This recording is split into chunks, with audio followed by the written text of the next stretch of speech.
अस्सलाम वालेकुम वरहमतुल्लाहि वबरकातुहू। उम्मीद करता हूँ कि आप लोग ठीक ठाक होंगे। मैं हूँ आबिद अयूब और आप लोगों को अयूबी कंसेप्ट्स में खुश आमदीद। आज हमारा क्लास 10 के चैप्टर नंबर 3 का दूसरा लेक्चर है। लास्ट लेक्चर हमारा जो था वो बिल्कुल इंट्रोडक्टरी लेक्चर था, जिसमें हमने सिर्फ और सिर्फ इंट्रोडक्शन दी थी ज्योमेट्रिकल ऑप्टिक्स के चैप्टर को। तो एक बार वो थोड़े से जो कंसेप्ट है वो रिवाइज करवा लेते हैं। आज का जो हमारा लेक्चर है वो है रिफ्लेक्शन ऑफ लाइट। तो ये ज़रूरी होता है कि वो जो पॉइंट्स है, बेसिक पॉइंट लास्ट वाले लेक्चर में वो रिवाइज करा लेते हैं, फिर जाते हैं हम अपने लेक्चर की तरफ। कल हमने ये समझा था कि हमारे पास जियोमेट्रिकल ऑप्टिक जो होता है, जियोमेट्रिकल ऑप्टिक जो होता है इसमें हम लाइट को स्टडी करते हैं। लेकिन किस अंदाज से इसमें हम लाइट को इस अंदाज से स्टडी करते हैं कि हम लाइट को एज अ रे ले लेते हैं। क्या ले लेते हैं? लाइट को एज अ रे मान लेते हैं। रे क्या है? रे हमारे पास एक हाफ लाइन होती है जो कि इस तरह होती है, जो रिप्रेजेंट करता है आपको लाइट के डायरेक्शन, यानी लाइट के जाने का रास्ता, the propagation and direction of light. Clear हो गई? अब लेट सपोज मेरे पास अगर ये लाइट का रे है तो ये मेरे को शो करता है कि जो लाइट है वो इस तरफ जा रहा है। अब अगर एक लाइट इस तरह हो तो मुझे ये शो करेगा कि ये जो लाइट है, जो किसी भी सोर्स से, टॉर्च हो, व्हाटएवर जो भी चीज़ हो, जैसे ये लाइट रे निकल रही हो, तो ये शो करता है कि ये इस डायरेक्शन में प्रोपिगेट यानी जा रही है। क्लियर हो गई? अच्छा, दूसरी चीज़ ये थी कि हम ज्योमेट्रिकल ऑप्टिक्स में लाइट को क्या लेते हैं, लाइट की कौन सी एस्पेक्ट को पढ़ते हैं, लाइट के हम प्रॉपर्टीज पढ़ते हैं। क्लियर हो गई बात? लाइट के हम क्या पढ़ते हैं? प्रॉपर्टीज पढ़ लेते हैं। देखिए हमने पढ़ा था कि ऑप्टिक्स में हम लाइट को पढ़ते हैं, किन किन अंदाज में पढ़ते हैं। हम उसका सोर्स पढ़ते हैं कि लाइट कहाँ से आती है, हम उसका नेचर पढ़ते हैं कि लाइट असल में है क्या चीज़, हम उसके प्रॉपर्टीज पढ़ते हैं, इसके साथ साथ हम उसके इफेक्ट पढ़ते हैं कि लाइट के कौन कौन से इफेक्ट हो सकते हैं या होते हैं। लेकिन ज्योमेट्रिकल ऑप्टिक्स में हम क्या लेते हैं? हम लाइट को सिर्फ और सिर्फ इस अंदाज से पढ़ते हैं कि हम लाइट को एज अ रे मान लेते हैं। दूसरा बात ये कि हम सिर्फ और सिर्फ लाइट का एक पहलू पढ़ते हैं, वो है प्रॉपर्टीज ऑफ लाइट। क्लियर हो गई बात? तो कल तक हमारा जो लेक्चर था वो यहाँ तक आया था कि हमने मुख्तलिफ चीज़ों को पढ़ा था। आज हम शुरू करने वाले हैं प्रॉपर्टीज ऑफ लाइट। अब देखिए प्रॉपर्टीज ऑफ लाइट से क्या मुराद है, सबसे पहले तो ये समझ लेते हैं। प्रॉपर्टीज का आसान अल्फाज में मतलब ये है कि लाइट की खसूसियात। तो इन खसूसियात में जो पहला खसूसियात है जो आप लोगों के बुक के हवाले से है, वो है रिफ्लेक्शन ऑफ लाइट। हमने पढ़ा था कल कि प्रॉपर्टीज ऑफ लाइट हमारे पास वो होते हैं जो लाइट मुख्तलिफ खसूसियात शो करते हैं, जैसा कि रिफ्लेक्शन शो करती है, ये क्या चीज़ें ये आज हम पढ़ेंगे। रिफ्रैक्शन शो करती है, ये क्या चीज़ें ये भी आने वाले लेक्चर में हम पढ़ेंगे। इस तरह डायफ्रैक्शन शो करती है, मुख्तलिफ तरह के प्रॉपर्टीज शो करते हैं। अगर हम इन प्रॉपर्टीज के ऊपर सारा फोकस करेंगे, इनको पढ़ेंगे, तो ये सारा स्टडी हमारे ज्योमेट्रिकल ऑप्टिक्स में आता है। तो इस हवाले से आज का जो लेक्चर है हमारा वो है reflection of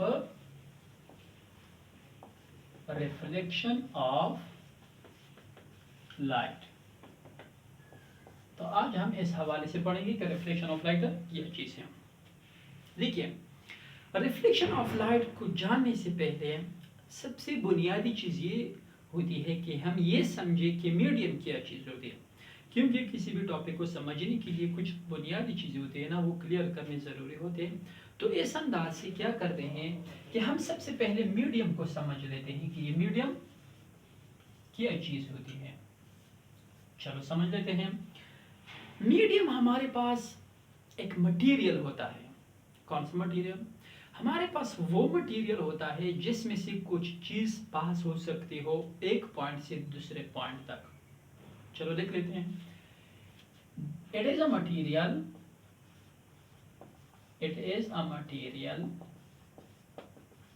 in which something flows या passes from one point to another point। चलो इसको समझ लेते हैं। इट इज अ मटीरियल, ये हमारे पास एक चीज है, एक मटीरियल है, हमारे पास एक मैटर है, इन विच समथिंग, जिसमें से कुछ चीज फ्लोज या पास जा सकती हो या पास हो सकती हो from one point two another, ऐसी चीज का नाम क्या है? मीडियम है। अब क्या मतलब हो गया इसका, चलो समझ लेते हैं। लेट्स सपोज ये मेरे पास वाटर है, क्लियर है, H2 मानी ये हमारे पास वाटर है सारा। अब इसमें क्या हो गया कि एक बंदे ने पत्थर डाले यहाँ से, लेट्स सपोज मेरे पास पत्थर है, एक बंदे ने इस वाटर में डाले। तो आप लोग मुझे बताइए और इस पर सोचिए कि अगर ये पत्थर इस पानी के अंदर आ जाए, लेट्स सपोज उस बंदे ने डाली और ये पत्थर यहाँ पर आ गया। अब पत्थर हमारे पास समथिंग, कुछ चीज है कि नहीं है? एक चीज है ना। अब अगर ये पत्थर इस चीज हमारे पास वाटर क्या है, एक मटेरियल है, एक मैटर है, ये हमारे पास एक मटेरियल है, क्लियर हो गई। ये पत्थर हमारे पास समथिंग है, ये हमारे पास समथिंग है, ये हमारे पास मटेरियल है। अब ये चीज हमने इसके अंदर डाली तो क्या हो जाएगा कि ये चीज इसके अंदर जाएगा, हत्ता कि यहाँ पर पहुंच जाएगा। अब आप लोग मुझे बताइए, समथिंग यानी पत्थर जब इस मटेरियल के अंदर गई, क्या इसने कुछ फासला कवर किया, यानी क्या वो इसके अंदर पास हो गया या फ्लो हो गया कि नहीं? इसने कुछ मोशन की कि नहीं इस मटेरियल के अंदर? बिल्कुल की। तो ये जो मटेरियल है जिसके अंदर कोई चीज जा सकती है, फ्लो कर सकती है या पास हो सकती है, उस चीज का नाम किया है मीडियम। तो हमारे पास इस केस में वाटर जो है, ये वाटर हमारे पास क्या है? ये वाटर इस केस में हमारे पास है एक मीडियम। क्लियर हो गई बात? अब वाटर किस चीज से बना है? एटम से बने हैं, मॉलिक्यूल से बने हैं। अब वाटर हमारे पास मीडियम हो गया। चलो एक और मिसाल लेते हैं। लेट्स सपोज हम जानते हैं कि हमारे इर्द गिर्द क्या है, हमारे इर्द गिर्द पार्टिकल्स है, एयर है, सही है ना। अब मैं क्या करता हूँ, मैं पत्थर ले लेता हूँ, वही पत्थर मैं यहाँ से उधर तक फेंक देता हूँ। अब देखिए, जब हमारे इर्द गिर्द पार्टिकल्स है, एयर है, हवा है, तो इट्स मीन कि कुछ मैटर है, हमारे पास कुछ मटेरियल है, यानी ये जो हवा है हमारे पास एक मटेरियल है ना। अब इसके अंदर जब मैं पत्थर को फेंक देता हूँ तो पत्थर जाता है एक पॉइंट से दूसरे पॉइंट तक, यानी यहाँ से वहां तक जाता है। तो एक चीज जाता है जब किसी मटेरियल में, तो वो मटेरियल क्या कहलाती है? मीडियम कहलाती है। तो इस केस में एयर जो हो गया, हवा जो हो गया, ये भी हमारे पास एक मीडियम है। क्लियर हो गई बात? बिल्कुल। अब ये जो चीज है, मैंने तो यहाँ पर मिसाल ली, एग्जाम्पल ली पत्थर का, आप कुछ भी ले सकते हो। क्लियर हो गई ना बात? अब देखिए, हम क्या लेते हैं, हम ऐसा करते हैं कि हम, जाहिर बात है कि हम तो क्या पढ़ते हैं, हम तो लाइट के बारे में सारी बातें करते हैं। क्लियर हो गई ना बात? अब जब हम लाइट के बारे में बात करते हैं तो हमारा सारा फोकस लाइट पर होगा, पत्थर मतर हमारा फोकस नहीं होगा, हमारा फोकस लाइट के ऊपर होगा। तो चलो इस मीडियम के जरिए से अभी हम समझ ले सकते हैं कि हमारे पास रिफ्लेक्शन क्या चीज होती है, रिफ्लेक्शन ऑफ लाइट क्या चीज होती है। सबसे पहले रिफ्लेक्शन ऑफ लाइट को भी जाने से पहले हम ये समझ लेते हैं कि रिफ्लेक्शन क्या चीज है। क्लियर हो गई बात? तो चलो आते हैं रिफ्लेक्शन की तरफ। रिफ्लेक्शन, देखिए रिफ्लेक्शन में मेन कंसेप्ट, मेन किरदार मीडियम का होता है, लेकिन ये बजाते खुद की चीज है। चलो समझ लेते हैं हम, पहले इसका डिफिनेशन लिख लेते हैं, फिर इसके बाद समझ लेते हैं कि क्या मतलब है। इट इज ना the coming back of a thing, of anything, the coming back of a thing, of an object, चलो ऑब्जेक्ट लेते हैं, of an object to its original medium after hitting with the boundary of another medium is called reflection. देखिए इसका मतलब क्या हो गया। Reflection का आसान अल्फाज में मानी ये है कि वापस आना। क्लियर हो गई ना, come back. The coming back of an object, एक ऑब्जेक्ट का वापस आना। कब वापस आना, कहां पे वापस आना, टू इट्स ओरिजिनल मीडियम, अपने पहले वाले मीडियम में वापस आना, अपने पहले वाले मीडियम में जहां पर ये था। After hitting with the boundary of another medium, कब वापस आना, जब वही चीज वही ऑब्जेक्ट किसी दूसरी मीडियम के बाउंड्री के साथ टकराए, तो वहां से जब ये वापस अपनी मीडियम में आ जाए तो इस अमल को, इसको कहते हैं भाई रिफ्लेक्शन। चलो समझ लेते हैं एक एग्जांपल से। लेट्स सपोज ये मेरे पास है दीवार, यहां पर एक बंदा खड़ा है। क्लियर हो गई बात। अब इस बंदे के हाथ में क्या है, एक बॉल है। क्या, चलो हम बॉल मान लेते हैं। अब यहाँ पर देखिए, जब इस बंदे के हाथ में बॉल है, अब ये बॉल ओरिजिनली कौन सी मीडियम में है, एयर। बॉल हवा में है ना, इसके ये बंदा भी हवा में मौजूद है, स्पेस में, तो ये भी है। तो ये जो मीडियम में है वो है एयर, एक मीडियम है। ये जो दीवार है ये हमारे पास अनदर मीडियम है, दूसरा मीडियम है, मीडियम 1 हम मान लेते हैं। ये हमारे पास मीडियम 2 है। क्लियर हो गई बात। अब ये जो चीजें होती है, ये वाले ये सारे, इसको कहते हैं बाउंड्री ऑफ मीडियम। क्या कहते हैं, बाउंड्री ऑफ मीडियम। अब अगर ये बंदा क्या करे, इस बॉल को थ्रो करे, लेट सपोज इसने इस बॉल को इस तरफ थ्रो किया, सही है, ये बॉल इस तरफ जा रहा है। अब जब ये बॉल जाएगा तो क्या हो जाएगा, हमारे जो डेली लाइफ ऑब्जर्वेशन है, तो ये बॉल क्या हो जाएगा, वापस इस ही मीडियम में आएगा। यानी ये बॉल इसके अंदर घुस के नहीं जाएगा, इसके अंदर पास के नहीं जाएगा। समझ आ गई ना। तो बॉल पहले जिस मीडियम 1 में था, एयर में था, किसी दूसरे मीडियम की बाउंड्री के साथ टकरा गया, वापस अपने मीडियम में आ गया। तो ये क्या कहलाता है भाई, रिफ्लेक्शन कहलाता है। किस चीज का, बॉल का। तो हम इस अमल को क्या कहते हैं, रिफ्लेक्शन ऑफ बॉल। क्लियर हो गई।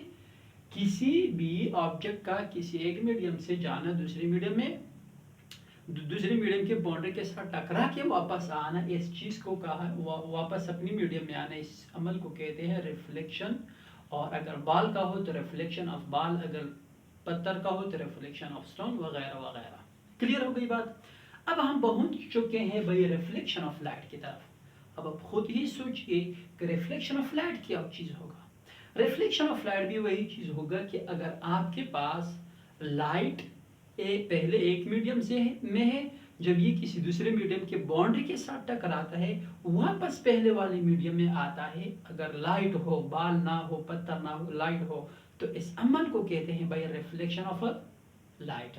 क्लियर हो गई बात। तो चलो इसका डिफिनीशन लिख लेते हैं, वो भी बिल्कुल इसी तरह ही है। सब इस हम सिर्फ और सिर्फ इसमें क्या करेंगे, कुछ टर्म ऐड करेंगे ताकि आप लोगों को क्लियर हो, तो पता लग जाए। रिफ्लेक्शन ऑफ लाइट, हमारा जो डिफिनीशन है वो ये है, the coming back of an object की बजाय हम लिख लेंगे क्या, the coming back of light. किस चीज का, लाइट रे, क्योंकि इस केस में हमने लाइट को एज अ रे मान लेना है, तो इसीलिए the coming back of light ray to its original medium after hitting with the boundary of another medium is called reflection of light. Clear हो गई बात। चलो इसको भी एक एग्जांपल से समझ लेते हैं। लेट्स सपोज हम एक और मीडियम मान लेते हैं। ये हमारे पास है भाई क्या, मिरर है। अब ये जो चीज है ये हमारे पास है मिरर होती है, सही है, ये हमारे पास एक मिरर है। अब यहां पर एक बंदा है जिसके हाथ में एक टॉर्च है, सही है। अब इस टॉर्च से क्या हो गया, एक लाइट जा रही है। लाइट तो वेव फॉर्म में जाती है, लेकिन हम ज्योमेट्रिकल ऑप्टिक्स पढ़ते हैं तो क्या हो जाएगा कि ये लाइट रे के फॉर्म में चला जाएगा, यहाँ पर जाएगा, यहाँ पर जाएगा। अब सबसे पहले देखिए, सबसे पहले ये लाइट कौन सी मीडियम में है, एयर मीडियम में है। मीडियम नंबर 1 में है, ये हमारे पास मिरर है, एक सेकंड मीडियम है, सही है ना।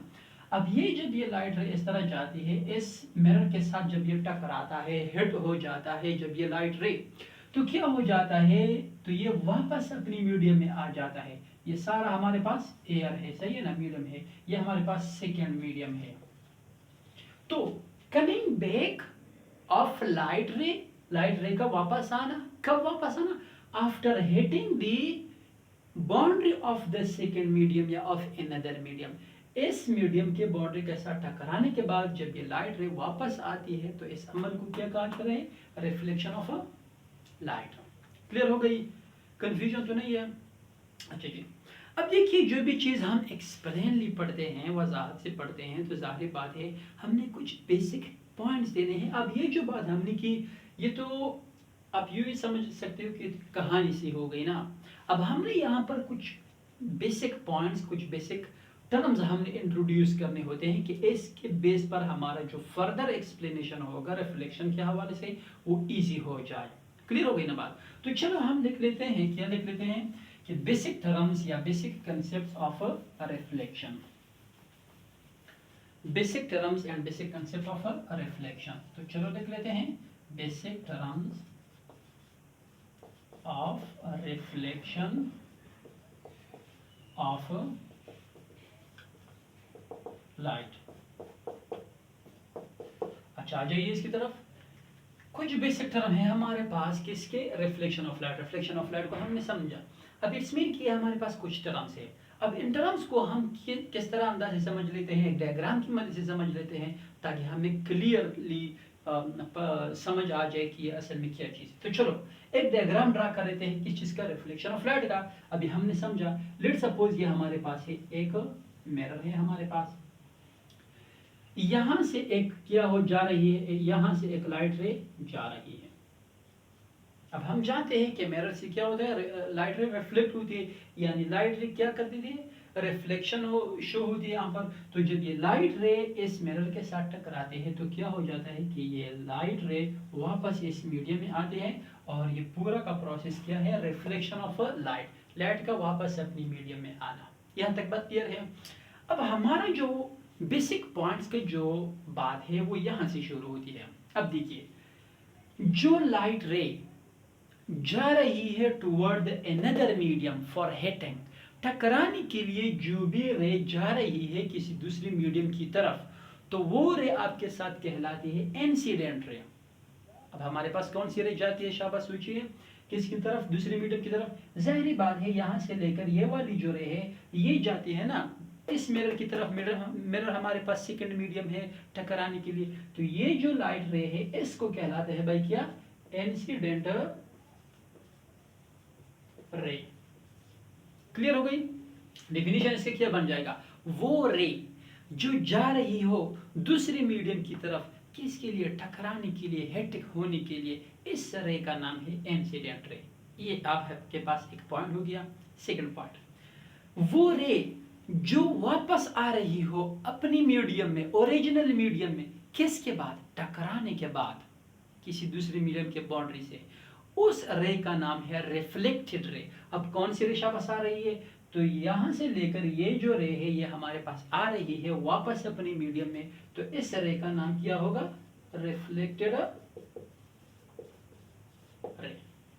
क्लियर हो गई बात, कंफ्यूजन तो नहीं है, ये इंसिडेंट, ये रिफ्लेक्टेड। अच्छा जनाब, वो पॉइंट जहां पर लाइट रे जो जा रही थी मीडियम की तरफ टकराने के लिए, जिस पॉइंट पर ये लाइट रे टकराती है, इस पॉइंट का नाम है पॉइंट ऑफ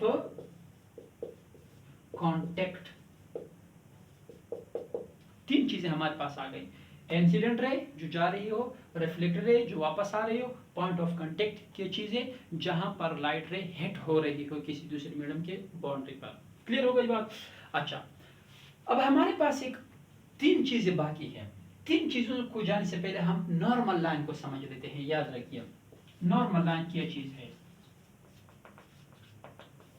नॉर्मल लाइन हमारे पास एक लाइन है, वो लाइन जो किसी भी सरफेस के साथ 90 डिग्री एंगल बनाता हो, उस एंगल का नाम है नॉर्मल लाइन। जैसा कि ये ब्लैक बोर्ड है हमारे पास, ये हमारे पास एक सरफेस है, सही है ना। अब ऐसा लाइन जो इस सरफेस के साथ, पूरी सरफेस के साथ 90 डिग्री एंगल पर हो, 90 डिग्री एंगल बनाता हो, उस एंगल का नाम है, सॉरी, उस लाइन का नाम है नॉर्मल लाइन। अब देखिए किस तरह, अगर हमारे पास लाइन इस तरह हो, इस तरह, यानी इस तरह, इस सरफेस के साथ लाइन इस तरह हो, तो अब देखिए अगर इस तरह हो तो यहां से इसके साथ जो एंगल बन जाते हैं वो 90 डिग्री नहीं है, सही ना। तो ये जो लाइन मैंने ड्रा किया है, वैसे आप लोग सोचिए, जो लाइन मैंने ड्रा किया है तो ये लाइन मेरा क्या कहलाता है, नॉर्मल लाइन नहीं कहलाता, सही है ना। अब अगर लाइन बिल्कुल इस तरह हो, बिल्कुल मार्कर की तरफ देखिए, आप लोगों की तरफ बिल्कुल लाइन आ रही हो, तो अब ये जो लाइन है मेरे पास, ये बिल्कुल 90 डिग्री बनाते हैं इस सरफेस के साथ, तो ये लाइन मेरे पास क्या कहलाती है, नॉर्मल लाइन कहलाती है। क्लियर हो गई। अब आइए मिरर की केस में, मिरर हमारे पास इस तरह की एक सरफेस मिरर का होगी ना। अब इसके साथ अगर इस तरह लाइन हो जो कि 90 डिग्री एंगल बनाते हो, तो वो लाइन कहलाती है normal line to the mirror या ऑफ द मिरर। क्लियर हो गई। तो चलो यहाँ पर इस तरह जो लाइन होगा हमारे पास, अगर आप लोग इसको देखो तो इसको नॉर्मल लाइन कहा जाता है। क्यों? क्योंकि ये लाइन इस सरफेस के साथ, इस मिरर के सरफेस के साथ बिल्कुल 90 डिग्री एंगल बनाता है, तो ये लाइन मेरा क्या कहलाएगा, normal line of the mirror. Clear हो गई बात यहां तक।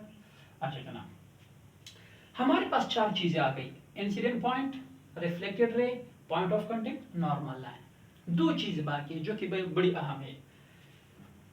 एक का नाम है हमारे पास, चलो यहां पर लिख लेते हैं 5वां, ये हमारे पास 4, ये हमारे पास 1, ये हमारे पास 2, ये हमारे पास 3, 5वां।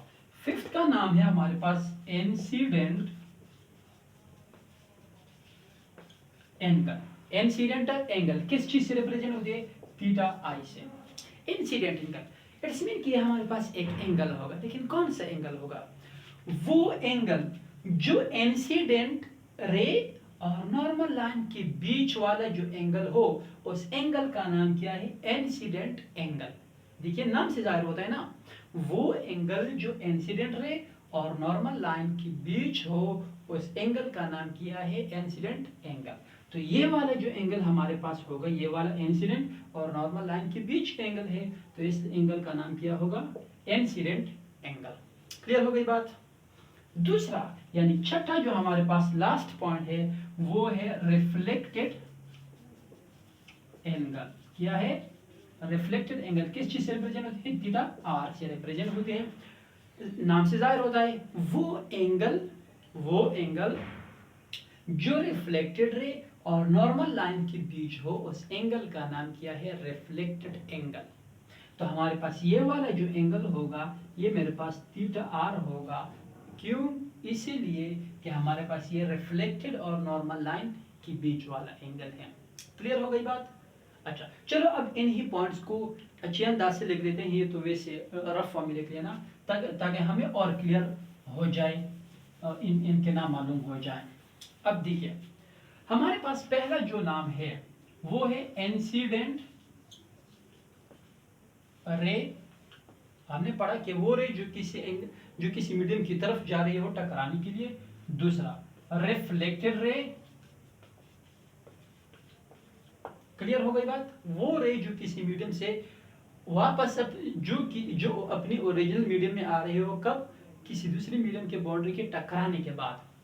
तीसरा जो है वो है हमारे पास point of contact. Point of contact. चौथा जो चीज है हमारे पास वो है normal line. Point of contact क्या है, वो पॉइंट जहां पर जो इंसिडेंट रे जा रही है वो टकराए, उस पॉइंट का नाम है point of contact. Normal line क्या है, वो लाइन जो मिरर के सरफेस के बिल्कुल परपेंडिकुलर हो, यानी 90 डिग्री एंगल बनाता हो, उसका नाम है नॉर्मल लाइन। पांचवा जो चीज है हमारे पास इंसिडेंट एंगल। इंसिडेंट एंगल क्या मतलब, वो एंगल जो इंसिडेंट रे और नॉर्मल लाइन के बीच वाला हो, उस एंगल का नाम क्या है, इंसिडेंट एंगल। छठी चीज है हमारे पास रिफ्लेक्टेड एंगल। वो एंगल जो हमारे पास किस किस के दरमियान हो, रिफ्लेक्टेड रे और नॉर्मल लाइन के बीच वाला एंगल हो, इस एंगल का क्या नाम है? Reflected angle. तो आई होप कि आप लोगों को समझ आ चुका होगा। तो आज के लिए इतना ही, इंशाल्लाह मिलते हैं नेक्स्ट लेक्चर में। उसमें हम पढ़ते हैं लॉज ऑफ रिफ्लेक्शन, जो कि इन पॉइंट्स बिल्कुल इन्हीं पॉइंट्स के बेस पर है। तो ये पॉइंट्स इसीलिए ज़रूरी हैं। तो इंशाल्लाह मिलते हैं नेक्स्ट लेक्चर में, तब तक के लिए वस्सलाम।